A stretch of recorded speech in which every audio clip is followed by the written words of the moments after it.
पर ही मैं आगे बढ़ता हूं।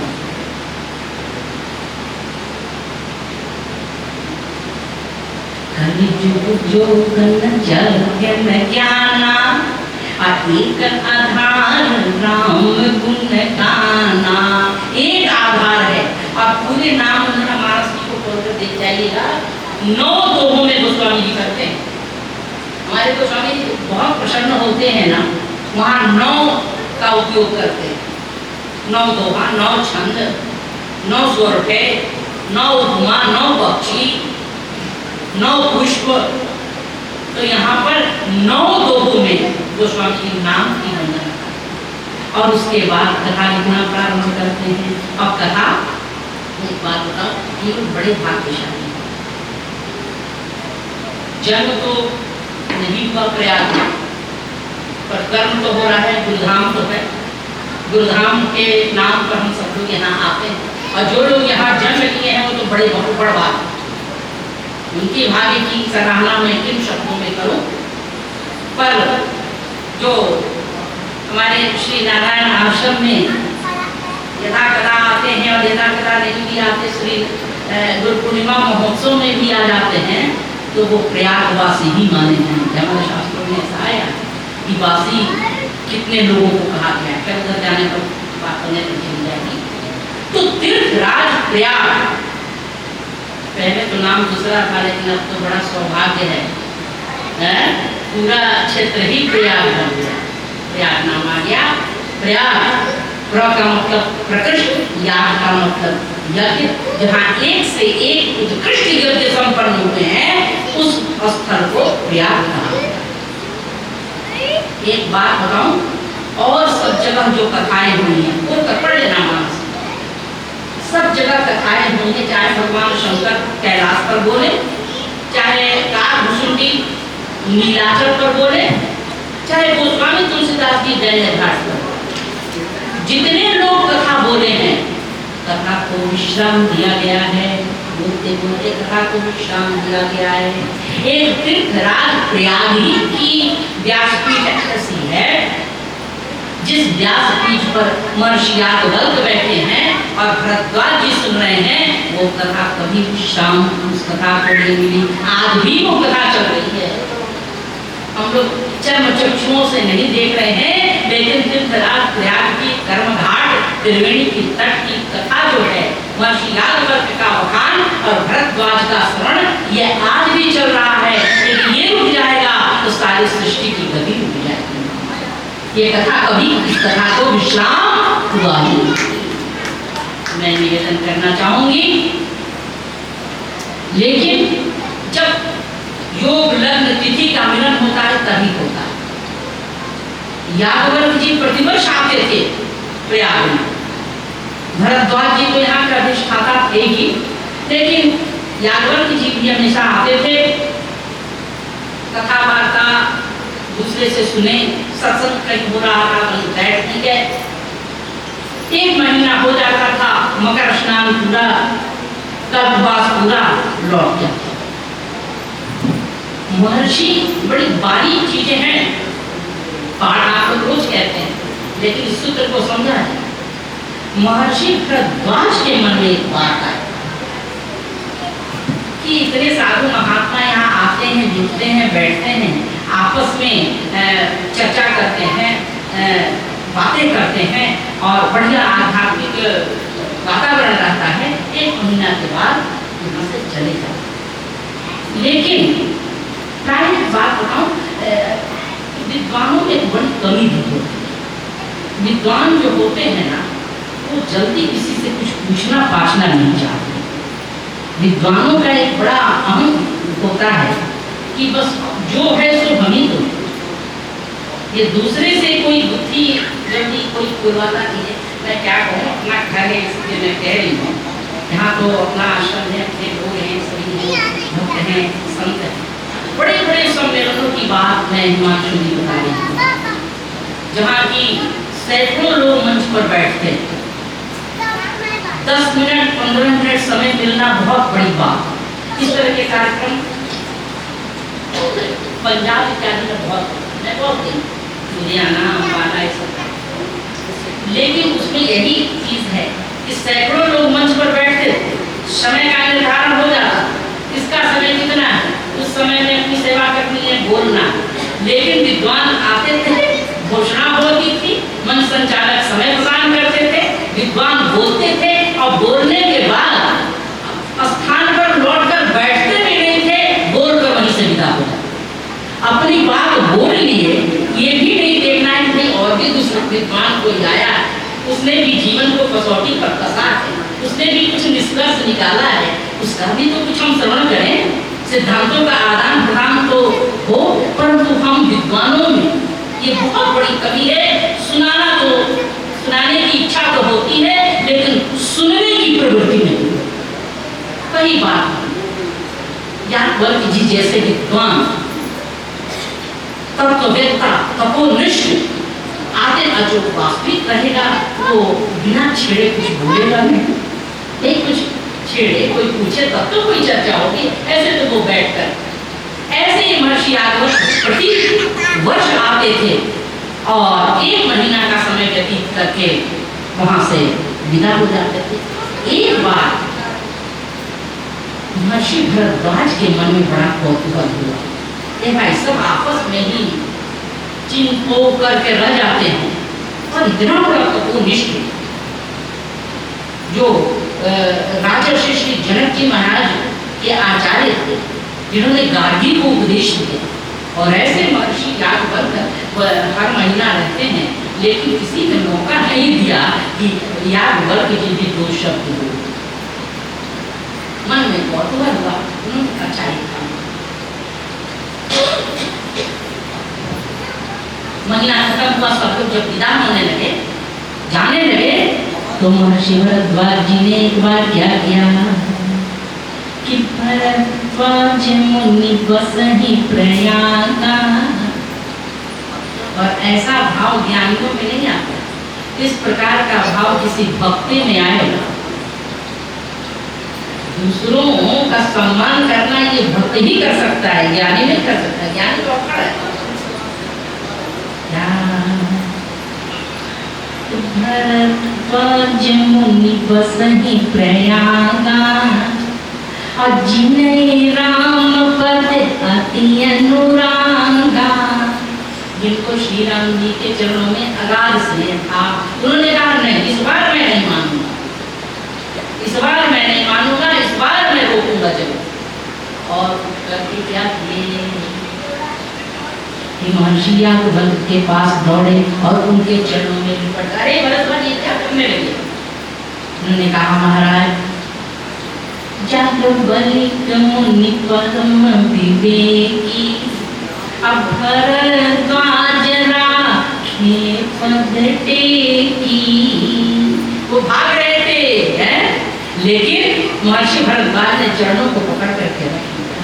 नहीं महाराज, इस बार तो आपको रुकना ही होगा। यदि एक बात बताऊं, महर्षि भरद्वाज भी कम नहीं थे, ये भी तत्वदर्शी थे, लेकिन श्रोता वक्ता ज्ञान निधि कथा राम के गुरु, जब दोनों एक श्रेणी के हो तभी तो बात क्षमती है। तो महर्षि भरद्वाज जी ने बड़े प्रेम से भरद्वाज जी ने याज्ञवल्क्य जी को रखा। बोले अरे भरद्वाज, मुझे मेरे ये क्या करो, आओ बैठो, तुम तो बराबर के हो। महाराज एक बुद्धि नहीं सुलझ रही है। याज्ञवल्क्य जी ने कहा तुम्हारे जैसे विद्वान को कौन बुद्धि नहीं सुलझ रही है भाई, कौन सी बात होगी? अब तो मेला खत्म है, सब लोग जा रहे हैं। बोले नहीं महाराज, इस बार आप बिना बुद्धि सुलझाए नहीं जा सकते। तो आंखों में आंसू भरकर और महर्षि याज्ञवल्क्य के चरणों को पकड़ करके भरद्वाज जी कहते हैं, क्या हे प्रभु, एक बात मैं समझ नहीं पा रहा हूँ। कोई तो कहता है श्री राम ब्रह्म है, कोई तो कहता है श्री राम महाराज दशरथ के पुत्र हैं, तो भाई तत्वतः ये कौन है, ब्रह्म है कि राजपुत्र हैं, ये समझ नहीं आ रहा है। और आंखों में आंसू भरकर कहते हैं भरद्वाज जी कि राम कवन प्रभु पूछो तो याज्ञवल्क्य जी कि याज्ञवल्क्य बोले मुस्काई। महर्षि याज्ञवल्क्य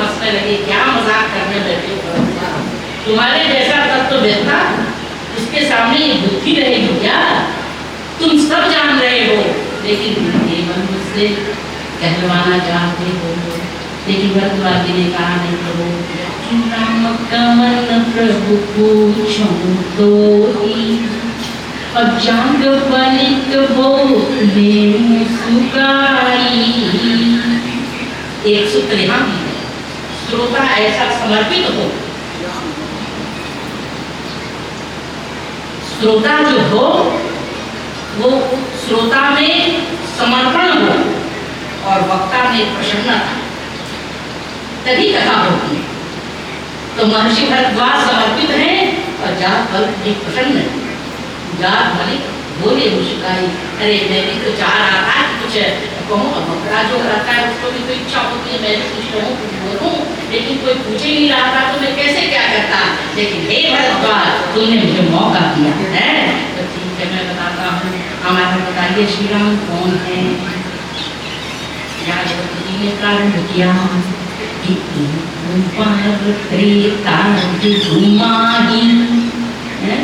भरद्वाज जी बैठ के कथा प्रारंभ हो गई। एक बार त्रेता युग में राम किया है, लेकिन यादव जी क्या कह रहे हैं कि एक बार त्रेता युग माही, असंभु गए कुंभज सिपाही। यद्यपि एक बात आपको बताऊं, सच में बड़ा ये गंभीर भाव है। भगवान श्री राम की कथा को समझना सामान्यतः लोग इसे साधारण लोग ले लेते हैं, पर वास्तव में यह गुण साधन ते नहीं होई तुम्हारी कृपा पाव। जब तक इनकी कृपा नहीं होगी तब तक बात समझ में आ नहीं सकती। तत्वतः श्री राम ब्रह्म है। हमारे श्री रामचरितमानस में ब्रह्म के रूप में भी निरूपण हुआ है, यथा कथा ब्रह्म, लेकिन पूर्ण रूप से हमारे श्री रामचरितमानस में अवधेश के रूप में ही, अयोध्या के नरेश के पुत्र, महाराज जनक के जामात्र, कहीं वनवासी राम, कहीं राजा ध्यान राम, उसी रूप में उनका वर्णन। पर धन्य है वो स्वामी जी महाराज कि तात्विक राम और ऐतिहासिक राम अच्छी तरह समझिए। मैं बहुत आसान करके, अपना परिवार है मैं कहती हूँ, सबको बात समझ नहीं आती, पर बात थोड़ी सी समझ लेनी चाहिए। अरे वो कथा तो है ही, जन्म हुआ, विवाह हुआ, वनवास हुआ, वो तो सभी जानते, लेकिन इस तथ्य को जरा समझा जाए। इतने दिनों से सत्संग हो रहा है और इतने दिनों से मैं भी सेवा कर रही हूँ, तो जरा सा आपको थोड़ा सा दिया जाए दूसरे ढंग से, वो भी बात बीच बीच में बात आएगी। तो मैं ये निवेदन करना चाह रही थी कि गोस्वामी तुलसीदास जी महाराज की ही विशेषता, जितने भी ग्रंथ हैं अपने अपने ढंग से श्री राम कथा को लोगों ने लिया। यहाँ तक कि हमारी ग्रामीण देवियां जो हैं वो लोक गीतों में भी रामायण की कथा उन्होंने लिया। बालक के जन्म में, सोहर में, बधैया में, विवाह में, जब तक ये राम कथा नहीं आती पूरा नहीं होता ना, तो लोक गीत से लेकर के वेदों तक ये श्री राम कथा है। रामायण भी बहुत है, कहा गया है रामी अवतारा, रामायण शतकोटि अपारा। बहुत रामायण है, लेकिन सभी रामायणों में तात्विक बात तो एक ही है, लेकिन ऐतिहासिकता में अंतर है। और हमारे धन्य है गोस्वामी तुलसीदास जी महाराज की ऐतिहासिक घटनाओं का फेर बदल बाबा ने किया है, लेकिन तात्विक जो सिद्धांत है उसमें बिल्कुल कोई समझौता नहीं। जैसे मैं आपको उदाहरण देती हूँ, एक प्रसंग सब आप लोगों ने सुना होगा। मैं कथा करने आज से मेरी सेवा शुरू की तो कुछ देवियों ने कहा कि जैसे पहले आप कथा सुनाती थी ना, पहले वाली कथा सुनाइए।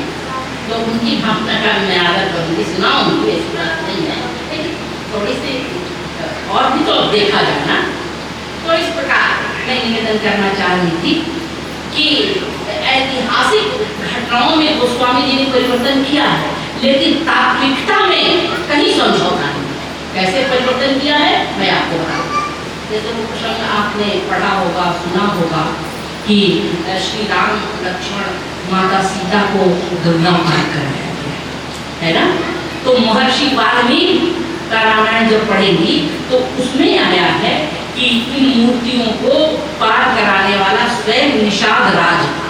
निषाद राज अध्यात्म रामायण में जब आप पढ़ेंगी तो अध्यात्म रामायण में आया है कि सीता राम लक्ष्मण जी को गंगा पार कराने वाले और जो मल्लाह थे उन लोगों ने पार किया। और हमारे श्री रामचरितमानस में आया है कि जब श्री राम लक्ष्मण और माता सीता को पार कराया जा रहा था तो निषाद भी नाव पर बैठ गया और पार कराने वाला एक साधारण सा केवट सुनिएगा ध्यान से, केवट। लेकिन अभी कुछ दिन पहले मैं चिंतन कर रही थी, लेकिन कैसी विडंबना है जी, वो केवट। लेकिन जब श्री राम याद किया जाए 14 वर्ष पूरा करके आते हैं तो निषाद मिलता है, निषाद से भेंट होती है, लेकिन प्रभु श्री राम ये पूछते भी नहीं कि भाई वो केवट भी कहाँ है जिसने हमको उस समय पार किया, पूछते भी नहीं। बहुत सारी बातें हैं। एक बात और मैं कहूँ, इन सारे दृश्यों को देखकर सुमंत जी गए थे। जिसने मानस पढ़ा होगा वही समझेगा भाई, जो नहीं पढ़ा हो उसके लिए तो लेकिन फिर भी समझे।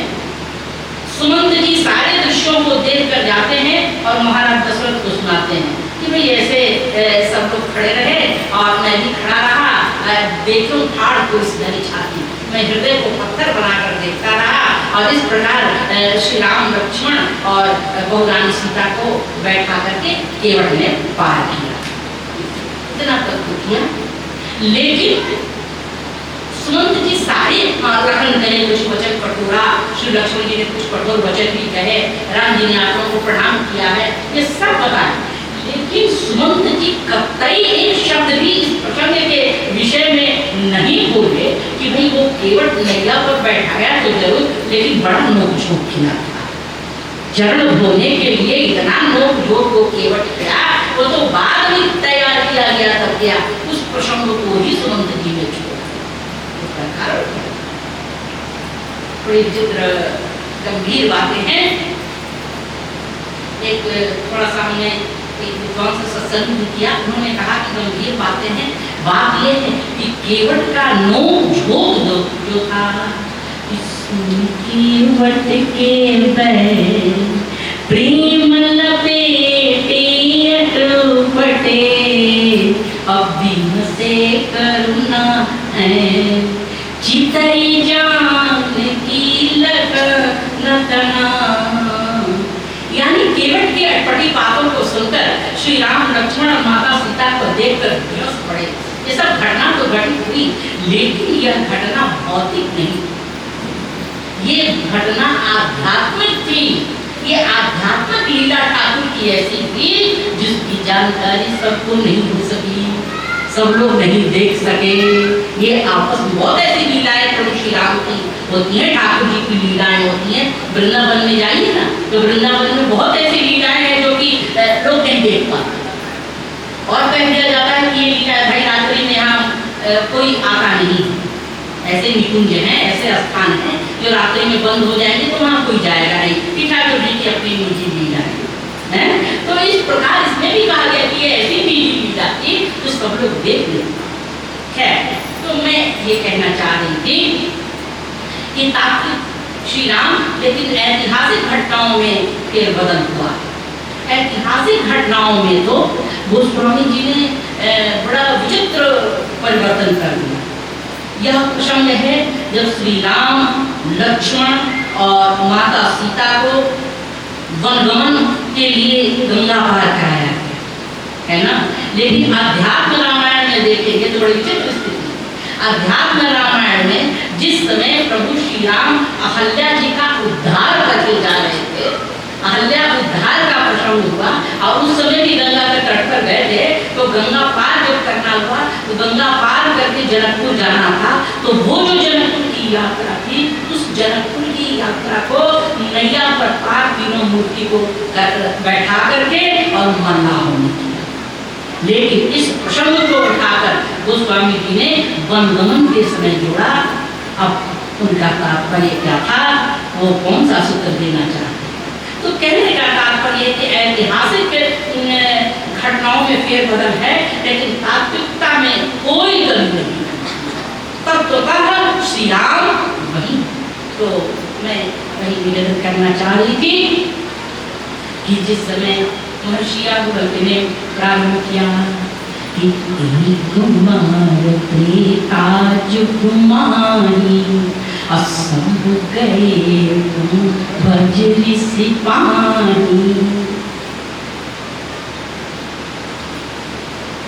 लोगों के मन में ये बात आ सकती थी कि उनसे प्रश्न तो किया गया कि राम कौन प्रभु पूछो तो, और इन्होंने एक बार त्रेतायुग माही संग गए कुंभज ऋषि पानी, इन्होंने भगवान शिव की चर्चा प्रारंभ कर। श्रोता को अधिकार है, आप कह सकते हैं, पूछ सकते हैं, भाई चर्चा ये है, ये चर्चा छूट रही है, कोई पूछ सकता था। लेकिन भगवान शंकर की आंखें बंद हैं, हाथ जोड़कर श्रवण करते जा रहे हैं और महर्षि याज्ञवल्क्य विवेचना करते जा रहे हैं। भगवान शंकर सबसे पहले कथा, देखिए कथा के पहले एक नियम है कथा के महात्मा का वर्णन। शिव भागवत की कथा भी सुनते होंगे ना, तो उसमें महात्मा का वर्णन पहले है, उसके बाद कथा आती है। ऐसे किसी भी ग्रंथ का मानस के महात्मा को कौन नहीं जानता, लेकिन फिर भी महात्मा की चर्चा थोड़ी।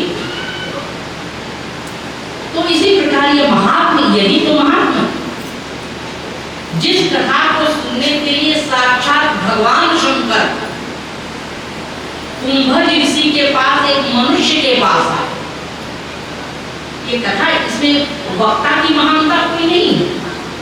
कई लोग एक जगह ऐसे कथा हो रही थी, विचना हो रही थी, तो भावुक लोग कभी कभी पराकाष्ठा पर पहुंच जाते। तो एक व्यक्ति बड़ा भावुक था, हालांकि जो बहुत भावुक होता है, जो बहुत बड़ा भक्त होता है, उसको एक उपाधि लोग पागल टाइप दे देते हैं। पागल ही, और वास्तविक भगवान का भक्त तो पागल होता ही है। तो उस व्यक्ति को वास्तविकता में देखा गया कि वो कथा में जब बिल्कुल अभिभूत हो जाता था, व्यक्ति आनंद में मग्न हो जाता था, तो वो व्यक्ति जो है कथा के बाद जो है वो पुष्प इत्यादि जो है वो ग्रंथ पर नहीं रख करके ये इस यंत्र पर ही चढ़ाने लगता कि मैंने इस यंत्र के द्वारा ये कथा सुनी। तो उसकी ये भावुकता थी। तो वैसे ही है, तो यंत्र जो है जड़ है और ये वक्ता जो है ये चैतन्य है, यही अंतर है। लेकिन ये तो ठाकुर की कथा की नहीं है। किसी के अंदर ठाकुर की बैठकर बोलते हैं और किसी के अंदर ठाकुर की बैठकर सुनते हैं, ये सब ठाकुर की लीला है, हटने के बाद ये नहीं हो सकता। तो इसी प्रकार मैं निवेदन करना चाह रही थी कि जैसे ही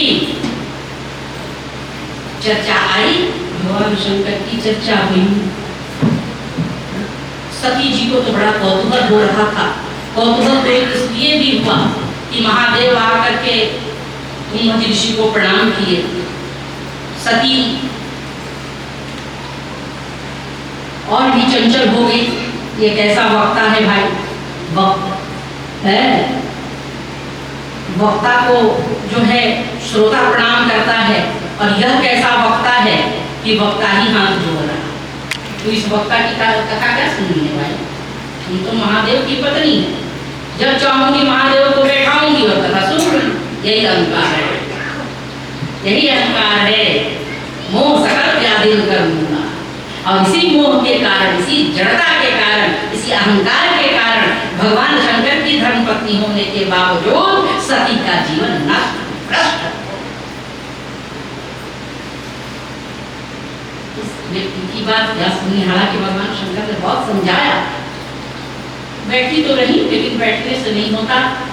आप सब लोग कथा सुन रहे हैं, लेकिन बड़ी बड़ी सभाओं में कभी कभी मैं देखती हूँ भीड़ तो लाखों की लगती है, लेकिन उसमें सभी कथा ही सुनने नहीं आते, उसमें देखने समझते और ये प्रकाश की व्यवस्था, साज सज्जा, कौन आया है कौन गया है, बहुत लोगों से मिलना जुलना होगा, ये सब भी बहुत चलता है। श्रोता जो होते हैं, इसीलिए मैं कहती हूँ कि भगवान की कथा में यह नहीं देखना चाहिए कि कितने लोग बैठे, बल्कि भगवान की कथा में यह देखना चाहिए कि यह कथा जो हो रही है वो कथा कितने लोगों में बैठ रही है। तो इस प्रकार मैं निवेदन करना चाहती थी, दो बैठे, सती भी थी और भगवान शंकर, लेकिन सती तो बस बैठी बैठी थी, कुछ बैठी थी, लेकिन कथा श्रवण भगवान शंकर कर रहे थे।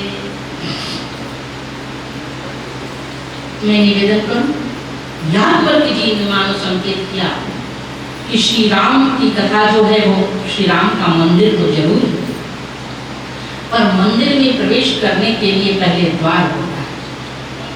तो श्री राम कथा रूपी मंदिर में प्रवेश करने के लिए यदि कोई द्वार है तो वो द्वार जो है वो भगवान शिव का ही चरित्र है।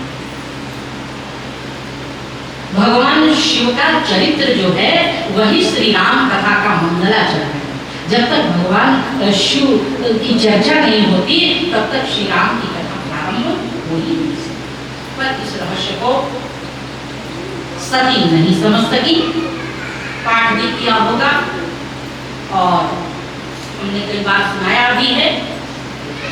इसी कारण से कथा की अवहेलना करने के कारण सती मोह ग्रसित हो गई और मोह ग्रसित होने के कारण अंत में सती का त्याग किया गया और शरीर भी सती को त्याग दिया। प्रभु श्री राम सोच रहे थे, नहीं लीला तो हमारी है। भगवान श्री राम की अनंत लीलाएं हुई हैं, अन्य ग्रंथों को आप पढ़ेंगे तो नाना प्रकार की लीलाएं हुई हैं। हमारे राम जी की रास लीलाएं भी बहुत हैं, लेकिन दूसरे ग्रंथों में कहा है, हमारे मानस में भी है, बहुत सारी लीलाएं हैं। तो स्वामी तुलसीदास जी ने कहा कि कलयुग के लोग बड़े भोले वाले होंगे, भ्रम में पड़ जाएंगे, इसलिए सारी लीलाओं को छोड़ दिए और मात्र 5 लीलाओं का वर्णन करा। बाल लीला, विवाह लीला, बल लीला, रण लीला और राज, 5 लीलाओं का वर्णन। तो श्री राम सोच रहे थे लीलाएं तो हमारी की हैं, लेकिन इन सारी लीलाओं का जो प्रत्यक्ष दर्शन हुआ, प्रत्यक्षदर्शी कोई महात्मा है तो बस एक ही महात्मा है। वो कौन है? देवाधिदेव भगवान शंकर। भगवान शंकर को छोड़कर सारी लीलाओं को किसी ने नहीं देखा। किसी ने देखा भी है तो किसी ने कुछ देखा, कुछ देखा, कुछ देखा। सारी लीलाओं को, बाल लीला, विवाह लीला, बल लीला, रण लीला, राज लीला, सारी लीलाओं का दर्शन करने वाले एकमात्र भगवान शंकर। बार बार कहा गया है कृपा न करहि पुरारी, सुन पाओ मुनि भगति कमारी। महादेव की कृपा जिस पर नहीं होती उसे मैं देखता भी नहीं है। भगवान शंकर की कृपा। तो भगवान श्री राम ने एक बार शिव जी से कहा कि लीलाओं का दर्शन तो आपने किया, और भी कुछ किया क्या कि बस देख कर रह गए? भगवान शंकर के नेत्र में आंसू आ गए और भगवान शंकर ने कहा नहीं सरकार, एक काम हमने किया। और क्या किया? मानस राखा। कोई बढ़िया दृश्य देखो और देख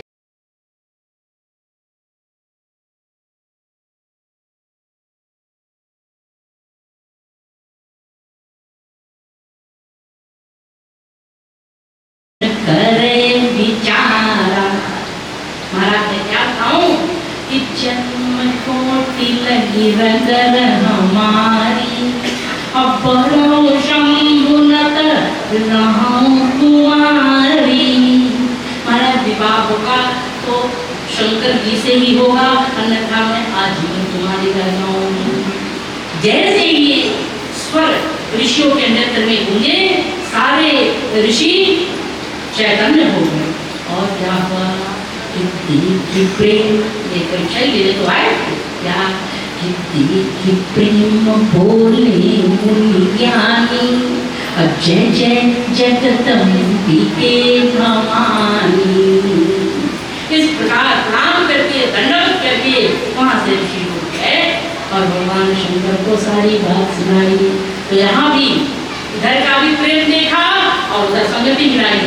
गोस्वामी जी की लेखनी है क्या मगन शिव सुनत स्नेहा। ये युवा का, ये दाम्पत्य का और ये हमारी संस्कृति का सूत्र है। इधर माता पार्वती का प्रेम और उधर भगवान शंकर का मगन शिव सुनत स्नेहा। बाबा को भी समाधि लगी और फिर बाद में कहा लोगों से कि भाई अब ब्याह की तैयारी करो, व्यवस्थाएं करो। तो सारे लोग व्यवस्था में लगे, सर्वत्र निमंत्रण जाने लगा, सर्वत्र सूचनाएं जाने लगी। देवताओं को सूचना अलग और भूत पिशाचों को भी बुलाना था बाहर। ऐसे तो व्यवहार में बारात में अच्छे लोगों को भी ले जाया जाता है, जो सम्रांत हो, सभ्य हो, संपन्न हो, ऐसे लोगों से ही शोभा होती है। सामान्य लोगों का त्याग किया जाता है। लेकिन ये तो महादेव की बारात थी। देवताओं को, अच्छे लोगों को, संपन्न सम्रांतों को भी आमंत्रित किया गया और भूत पिशाच को भी निमंत्रण गया। भाई मालिक का ब्याह होने वाला, सब लोग आनंद लेंगे, सबके आनंद के लिए ये ब्याह हो रहा है। सबको निमंत्रण गया और सारे भूत पिशाच तैयार हुए। देवता लोग तो तैयार हुए ही। भगवान विष्णु ने सारे देवताओं को लिया और आगे नेतृत्व करते हुए भगवान विष्णु चलने लगे। और इधर सारे भूत पिशाच, ये भाई चाहे कुछ भी हो, कितना भी लोगों को समझाया गया, समझाया गया, लेकिन भूत तो फिर भूत ही होते हैं ना, हैं? तो इन भूतों की हालत क्या हुई और ये भूत कैसे थे?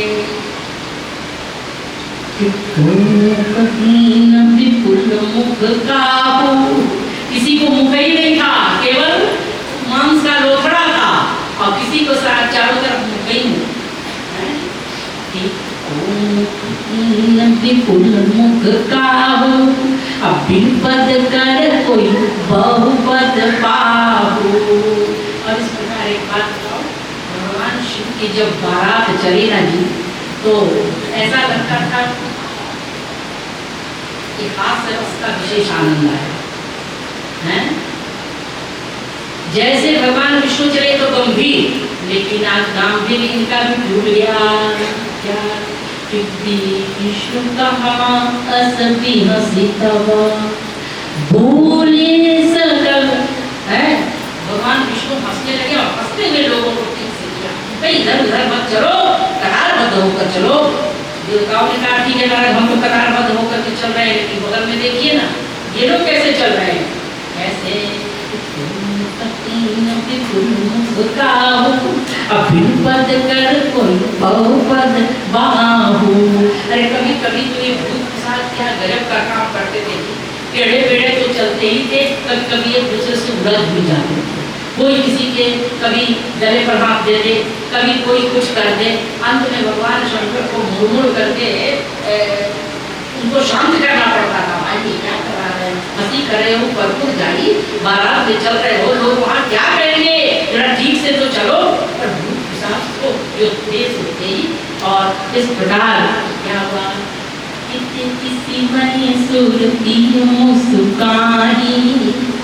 देवताओं की कितनी स्त्रियां थी वो हंस रही थी कि भाई ऐसा भी धंधा होता है क्या, न भूतो न भविष्य।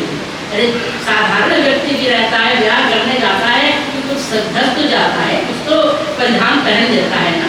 लेकिन हमारे बाबा कैसे कहते किसी में सब जाए कैसे भी। और लोगों को तो सगे संबंधी तैयार करते हैं और बाबा को कौन कपड़ा पहना है, तो जो साथ में रहता है वही तो पहनाता है ना। तो बाबा के साथ में कौन रहता है? क्या किया किसी सिंगारा जटा मुकुट, ऐसा भी होता है क्या, जटाओं का मुकुट, जटा मुकुट मोर समारा, जटाओं का मुकुट बनाया और लंबे लंबे सर्पों की जो है वो लड़ियां लगी। विवाह में ऐसे ही नहीं होता। किसी ने कहा है भाई देखा है विवाह में लोगों को उटन लगाया जाता है, तो हम लोग अपने महादेव को नहीं लगाएंगे क्या? लेकिन इनका उटन कैसा लगा कि पूरे शरीर पर श्मशान का भस्म आया, वो शरीर पर लेपन हुआ। और जो बाबा जानते लगे तो बाबा दिगंबर हैं, दिगंबर है। लोगों ने कहा महाराज जा रहे हो बारात में और ब्याह करने जा रहे हो, कैसे जा रहे हो ऐसे दिगंबर, कम से कम कुछ तो लज्जा भी तो ढको। जब लोगों ने बहुत कहा तो बाबा ने काम किया कि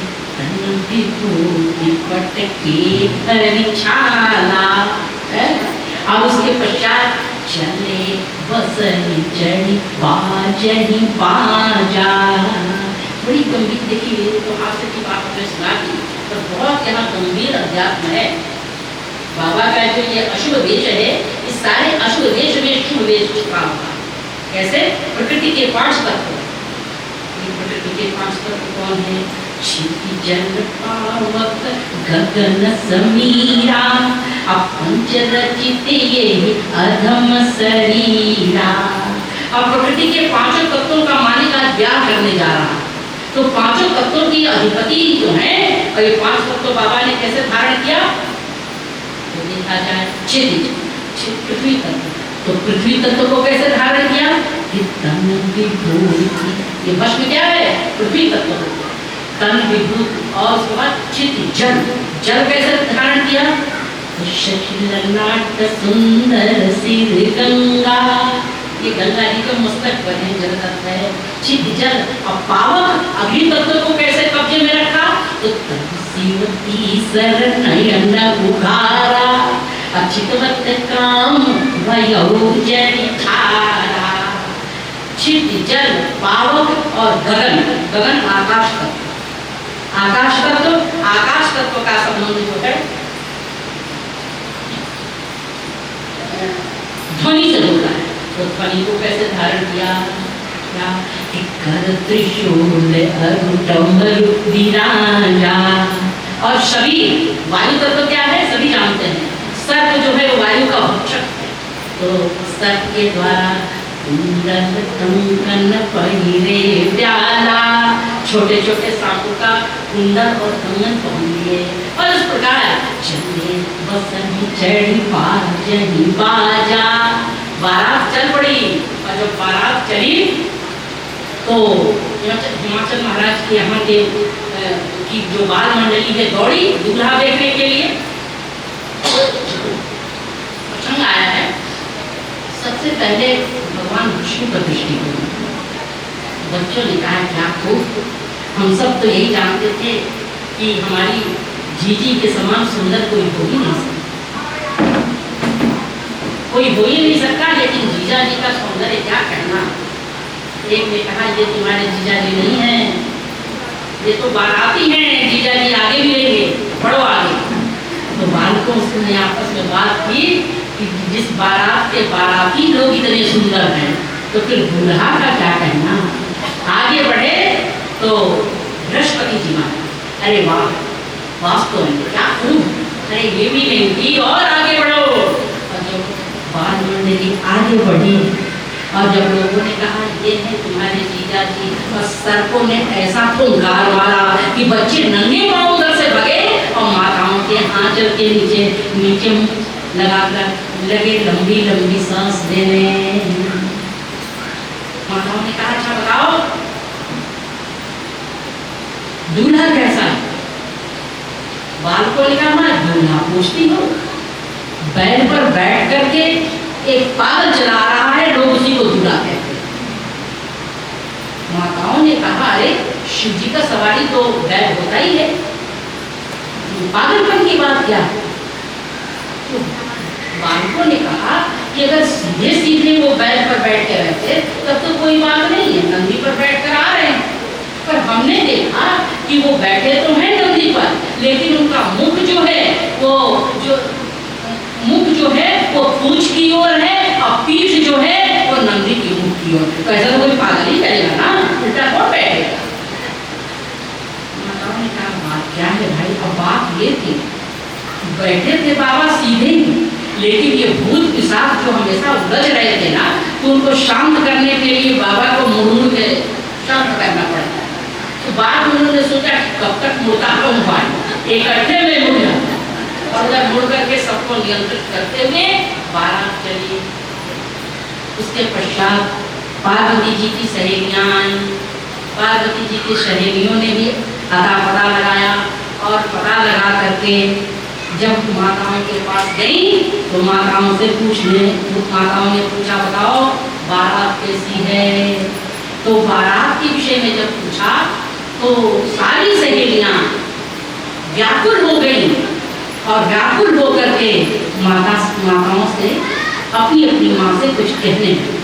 और क्या कहने लगी, जब यह प्रकरण मैं सुनाती हूँ तो जरूर मैं 2-4 लाइन जरूर सुना देती हूँ। मैथिल भाषा में ये है और उसको विद्यापति जी ने बांधा है मैथिल भाषा में, आप समझ जाएंगे। बाहर के लोग समझते हैं तो इलाहाबाद और मैथिल भाषा में कोई अंतर नहीं है, इलाहाबादी में और मैथिल में समझ जाएंगे। तो वो सहेलियाँ आई और अपनी माताओं को घेर करके कहने लगी कि माँ माताओं क्या बताओ कैसी बारात है, दूल्हा कैसा है। तो सहेलियों ने कहा कि माता जी बड़ी ठगाई हो गई। और ये तो हम लोग सभी गृहस्थ पक्ष में व्यवहार पक्ष में जानते हैं कि ब्याह मनलायक हो जाए तब तो ठीक, और ब्याह में जब गड़बड़ी होती है तो दोषारोपण किस पर होता है, अगुआ। ठीक कह रहे हैं, अगुआ ही पकड़ा जाता है बेचारा। जिस अगुआ ने मतलब एड़ी चोटी का पसीना एक करके, कई बार तो देखा जाता है, आपको आज के जमाने में जल्दी इस सब में लोग नहीं पढ़ते हैं, नहीं कौन इस सब संबंध में पढ़े, लेकिन पहले तो इसको लोग पुण्य का काम मानते थे और पुण्य का काम मानते थे ब्याह कराना। और अपने बड़े संपन्नता अगर रहती थी तो अपने पॉकेट से लगाकर पैसा अपना खाना पीना खा करके लोग संबंध जोड़ते थे। तो इतना परिश्रम लोग करते हैं अगुआ लोग हैं, बिचौलिया लोग, लेकिन भाई घर वाले कहते हैं कर तो रहे हो पर तैयार रहना आप यश के लिए भी। कुछ भी दाएं बाएं हुआ तो बहुत कुछ सुनना पड़ेगा और सुनना ही पड़ता है। यहाँ भी हुआ माता पार्वती और भगवान शंकर के ब्याह में जो अगुआ बने देव ऋषि नारद, उनको सुनना पड़ा। सहेलियां कहने लगी, मैथिल भाषा में अपनी माता जी से कह रही है क्या कि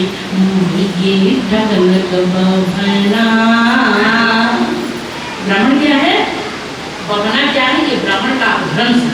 और पहले का नियम था, अब ये सब चला है, लेकिन पहले विवाह शादी ठीक करने ब्राह्मण ही जाया करते थे, नाव ब्राह्मण यही भेजा जाता। समय बदला तो परिवार के पिता जाने लगे और समय बदला, पिता पर भी ठीक से भरोसा नहीं रहा तो माताएं जाने लगी।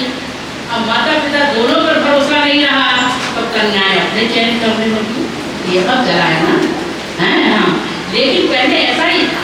तो कहने लगे क्या, लेकिन एक बात ध्यान रखिएगा, पहले जो परंपरा से विवाह होता था और आजकल के चयन से जो विवाह होता है उसमें बड़ा अंतर होता है। पहले जन्म जन्मांतर का बंधन होता था और आजकल जो विवाह हो रहा है अपने चयन से, अब उसमें 6 महीना के बाद ही, तभी तो ये नया एक नियम रजिस्ट्रेशन का चला है, पहले तो नहीं होता, विवाह सबका होता था, इसका रजिस्ट्रेशन होता था, कुछ नहीं। लेकिन अब तो सरकारी जब तक उस पर मोहर न लगे कब बिछड़ जाएंगे कोई ठिकाना नहीं। ये आजकल के चयन, ये हमारा संदर्भ सूत्र है क्या कि कहने लगी कि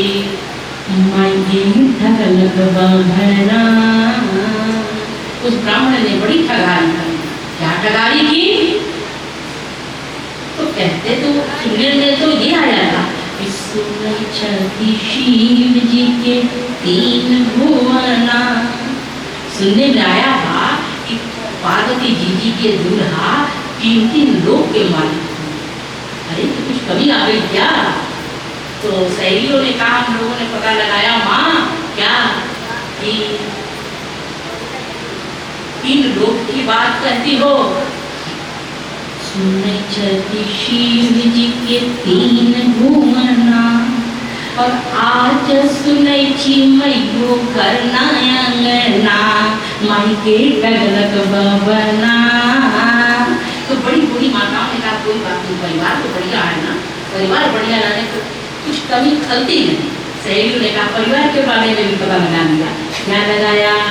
शिव जी के मैयो न पापी अपना, अरे गौरा के ननद सास दोनों सपना माई के टगलक बबना।